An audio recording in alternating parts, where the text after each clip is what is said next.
Well, good evening, Oregonians. Here we are, Sunday. Where are we? Sunday, June 26th, and we are dealing with the consequences of Roe versus Wade.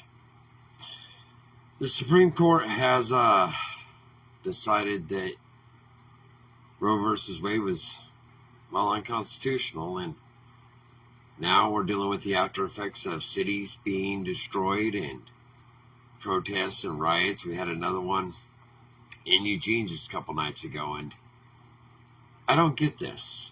Every time something doesn't go the way one group of people see it, it puts lives in jeopardy, it puts our cops in jeopardy, it puts our EMS in jeopardy, it puts our firefighters in jeopardy.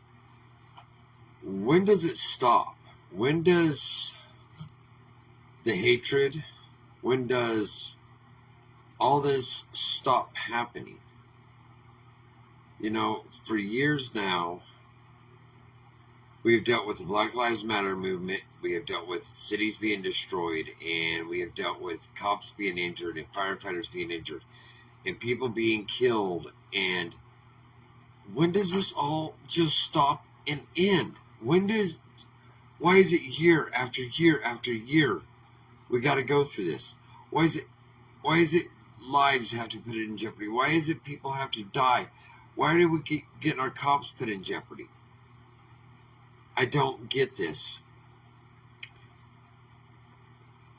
I didn't really want to be in politics, but this last year, I have watched the people of Glide, Oregon, and Highway 138 be put on the back burner after they lost their homes, their lands that have been in their families for generations, just ignored. Then here a few months ago, just before the primaries, my next door neighbor, a disabled veteran, he's got a disabled veteran plate. He's not supposed to ever have to pay to register this plate. And all of a sudden, he's having to pay $433 every 2 years because he has a Hyundai Elantra hybrid car. So he has to pay extra every 2 years, even though he's a disabled veteran. What has happened to treating our veterans with respect and gratitude for what they have done for us? What has happened to taking care of our disabled veterans, taking care of our veterans that have risked their lives? The people up 138, the Archie Creek fire, ripped through Highway 138 all the way down to Glide, Oregon. People lost their homes that their families had been in for generations.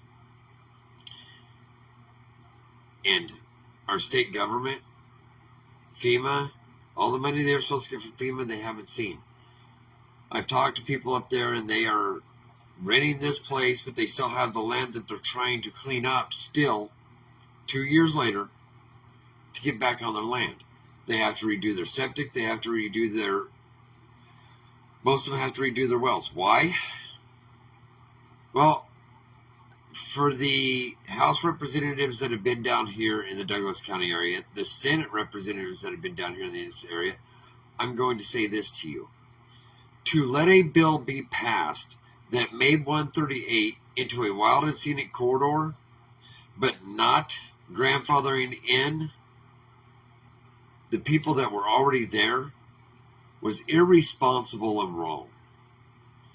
You didn't do your constituency injustice. You didn't care about the people of Oregon. You cared about yourself. And caring about yourself is wrong. As people that are trying to run for office, or people that are in the office up there in Salem, whether it be House representatives, whether it be Senate representative, you're supposed to be there for the people that you're representing. You're not supposed to be there for your own pocketbook. You're not supposed to be there for your own ego. And that's what bothers me. I'm born and raised here in Oregon. I love this state. I want to make this state what it was when I grew up for my kids and my grandkids. My kids, well, they're old enough to where they'll be very old before we get Oregon back to as beautiful as it should be. But anybody that's drove 138, oh, Teresa, trust me, I'm on that trail. Anybody that's been around me or listened to me knows that I'm on the money trail. But I'm tired of the money trail. I'm tired of people that want to put themselves before the people of Oregon. I'm not in this to be a politician. All I am is a blue-collar guy trying to do right by the people of the state of Oregon, by House District 2. And yes, I know I'm only supposed to represent this one little House district, but you know what? It isn't about just one House district anymore. How well can I help represent what is the biggest picture for the people of the state of Oregon? That's make noise. You know, I've always heard the squeaky wheel gets the grease. Well, guess what? I'm going to be the squeaky wheel then if I have to.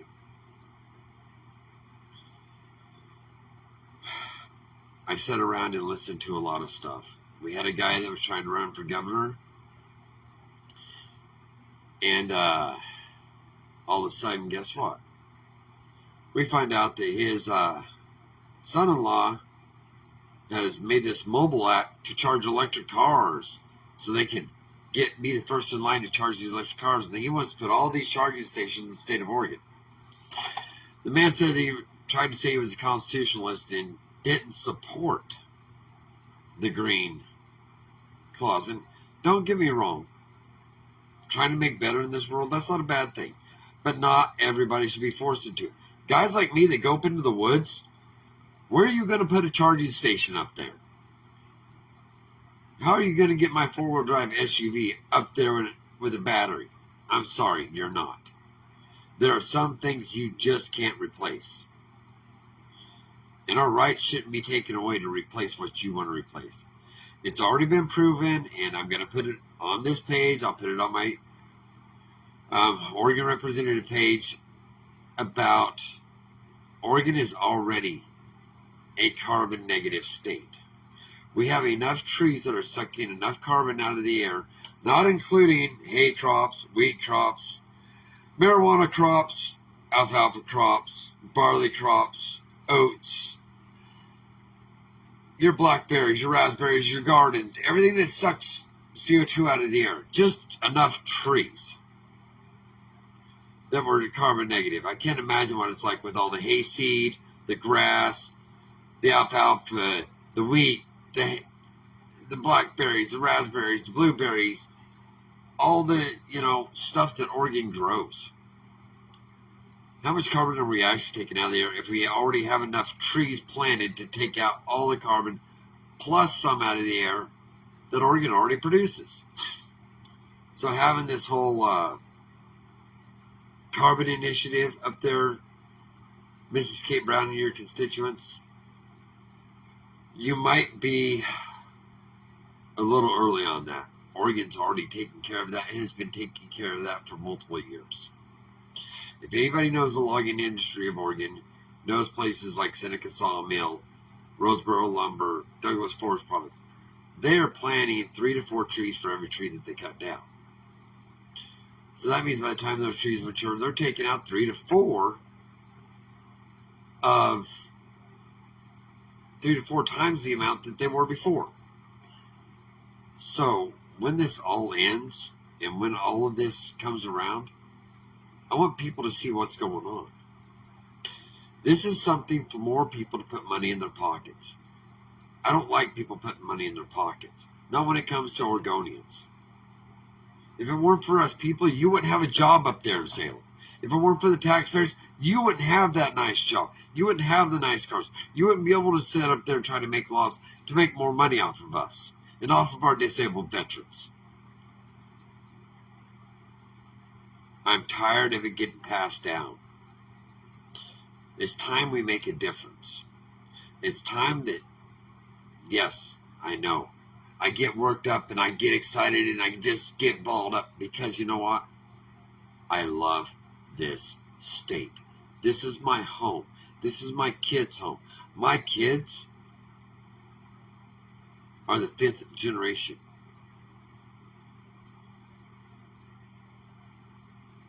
I've got grandkids that are being born here now. I want the best for all of my kids, my grandkids, my great-grandkids, for generations to come after I'm gone and dead. I want them to know that I tried the best I could to make this state what it was when I was growing up. Where you treated each other the way you wanted to be treated. Where you know what? It doesn't matter if you're black, white, Hispanic, African American, Hispanic American, Saudi American, Indonesian American, Ukrainian American, it doesn't matter. You treat each other the way you want to be treated. And I guess, that's the way I've always been taught in my lifetime, is you treat each other the way you want to be treated. It's something I've tried to hand down to my kids. It's something I hope that they hand down to their kids. But we've got to get back to that. If Oregonians really want to see Oregon be better, we've got to make it be better. How do we make it be better? We start treating people the way we want to be treated. We start talking and having conversations between everybody. Okay? We don't have to be best friends. But having a conversation, I had one with a guy out in Glide through my Facebook. He was talking about, maybe I should look at some research, and I've looked at research, and I've looked at more research. He says I might have been wrong about some research. Well, like I said, I'll put it on my page. I found the articles. Yes, Oregon is a carbon negative state, just by the trees we have planted. But we've got to have these conversations, folks. And maybe I'm not so upbeat and rough and, we're going to fix everything. I'm not going to sit here and lie to you. I don't have all the answers. Plain and simple. I don't have all the answers. Will I try to find the answers? Yes. Will I go to somebody else if I don't have the answers? Yes. Will I try to find that person down the road or across wherever? Yes, I will. I will try to make Oregon the best I can. And I'm not running for governor. I'm not running for a Senate position this year. I'm running for one House position. That is House District 2. Scottsburg, Elkton, Drain, Yoncalla, Rice Hill, Rice Valley, Metz Hill, Goodrich Highway area, Oakland, 138 from Glide all the way to Diamond Lake, Tiller Trail Highway, everything north of Tiller Trail Highway, clear out to Tiller. Parts of Myrtle Creek, Canyonville. Roseburg, the way it's cut up is just weird, and I'm going to have to actually get a map printed out or made of the way that Myrtle Creek and Canyonville and all that area, how each town's cut up, so people can see if they're in House District 1 or House District 2. But there's one thing I can't do, folks. If I don't get feedback on what Oregonians think needs to be fixed, I can't fight this battle alone. I can't just go on what I see needs to be done. Because there's so much I see that needs to be done that I might overlook something that you see needs to be done or you think needs to be done. And that's where we got to compromise, folks. I'm willing to compromise. I'm willing to sit down and have conversations. I'm going to try to set up this summer to where I can have potlucks in Yoncalla, Sutherland, Glide, Myrtle Creek, Canyonville, Scottsburg, Elkton. Roseburg, I got to kind of figure out how to juggle the extent of the town. Hopefully I can find a place that we can just have a great big public meeting. The sound system, some microphones, everybody bring their own drinks, preferably non-alcoholic. And we sit down and have a conversation. We figure out what's different about what you think needs to be fixed from what I think needs to be fixed. You figure out what you think needs to be done, what can be better in your town. See if the state can help with more policing or homeless or homeless veterans. I've been talking with somebody from UCAN. which is out of Roseburg, Oregon. Melissa, I want to say thank you. You've brought to me something that fires my heart up, and that's our homeless vets. They started doing homeless outreach. They're building an area that has shelters. They're going to have an indoor type facility for homelessness, but they are not focusing on our homeless vets. And that's something very near and dear to my heart. For all of you who don't know, my grandfather on my mom's side was a 30-year veteran of the Navy. My grandfather on my dad's side was a Korean veteran. Thank God neither one of them turned up homeless. My nephew is now just got out of the Marine Corps. My cousin was a veteran. God knows how many friends and family members I know that have been veterans. And this is something very near and dear to my heart. Listening to the fight that she has about this. And everybody knows how I feel about our veterans and the way they should be treated. This is something that's fallen pretty hard on my heart. And I want people's help. I know this has been a long-winded message, and I'm sorry. But there's a lot of stuff to cover that nobody's covered. There's a lot of stuff that people need to hear about. But know that I am here and I am willing to fight. But I want your help. I am willing to fight. I am willing to listen. I'm willing to sit down and have conversations. But that's what we've got to do. We've got to sit down and have the conversations to figure out how we can best serve our community, how we can best serve House District 2, how we can best serve the people that I can help. And hopefully, if I make enough noise, I can help everybody in Oregon one way or the other. For me, this just doesn't stop here. I was born and raised in Wallowa, Oregon, graduated high school, came over to Western Oregon. I have lost children. I had a daughter pass away in 2004 from anoxic brain injury due to a misdiagnosis. So I know about the parents that have faced that, the misdiagnoses. How do we get the information out there so no more children are misdiagnosed? How do we get the information out there to save people from going through that type of pain? There's a lot on my heart and my soul, but I can only do so much on my own. You guys are used to every politician saying they have all the answers. I guarantee if they tell you they have all the answers, they're lying to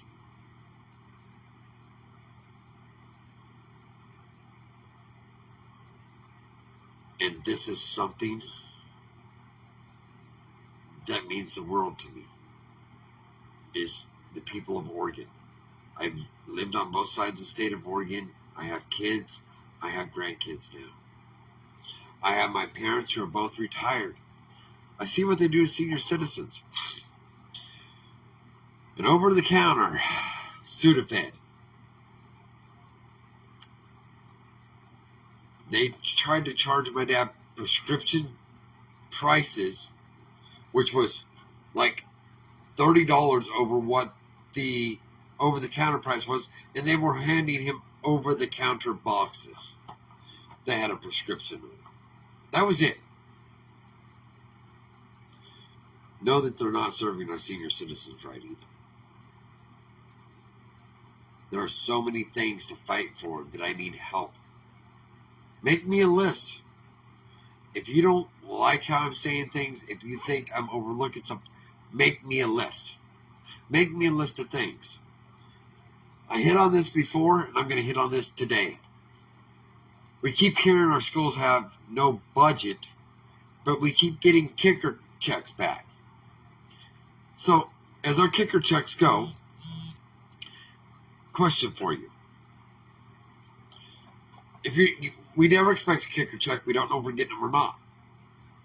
Instead of us getting them, what if we decided to let the kicker checks go to the school district you're living in or the county schools you're living in, and it be spread out evenly in the county or the school district you live in. It can't go for administrative fees. It's got to go for either better classes, such as trade classes, welding, home ec, culinary of some sort. Home ec kind of covers that. Natural resources, so kids can learn saws, learn forestry, whatever. My other idea was a school up by Dorena, Oregon. Okay, it's a charter school, Child's Way Charter School. I've mentioned it before. What if we took the idea of them building tiny homes, brought it into the bigger schools, so your welding classes start building the frames for the tiny homes. Of course, somebody come in and inspect the welds to make sure they're done right. Those frames being used for the tiny homes, the kids being taught to build the tiny homes. They learn electrical, they learn insulation, they learn they learn framing, they learn siding, they learn roofing, they learn structural codes. They could be doing this in school instead of having to come out and spend hundreds of thousands of dollars outside the schools. Put trade classes back in our schools by using our kicker checks. Instead of us, we never know if we're getting them or not. So why not put those in where they can be used? Back into the schools where we know our kids can use them. Like I said, I have a lot of ideas. I need to know what you guys think now. I need to know what the people of Oregon, because this doesn't just affect House District 2 when I start talking about the kicker checks, the trade classes inside schools. This affects all of Oregon. I want to make a difference. I want to make a difference for your kids. I want to make a difference for those of you whose kids are adults and have grandkids or great-grandkids in schools. I want to make a difference for your great-grandkids, your grandkids, as much as I want to make a difference for my kids and my great-grandkids and my grandkids. This has stopped being about me a long time ago. There is no ego. I don't care. The moment I decided to jump on this bandwagon and try for House District 2, it was no longer about me. It was about the people of Oregon. So I need to know what the people of Oregon think need to be fixed. If you want to send me a message, send me a messenger. If you want to call me, I will put the link to my Oregon representative page in here. This is a group. There's actually a page that just I can post on. I will put the link to that. My phone number's there. Call me. Try to make sure it's after 4:30 in the afternoon, Monday through Thursday, because that's when I get off work. I am a blue-collared guy. I am still working a full-time job. I don't have time to be campaigning full-time, unfortunately. If people know how they can help me, how we can make a difference for Oregon, let me know. If you want to help me campaign, let me know. I'll figure it out. Don't have a lot of money. This isn't being bought and paid for by somebody. I don't have donations. It's just me. Being as real as I can be. But trust me when I say, if you want somebody to have your back, Oregon, I've got your back. So, that all being said, if you didn't catch it all, you can go back and watch this. Do me a favor, though. If there's somebody you think needs to be checked on, check on them. Say good morning, say good afternoon to your neighbor. See how they're doing. See how they've made it through this pandemic. See if there's any way you can help them. Treat people the way you want to be treated. Good evening and God bless.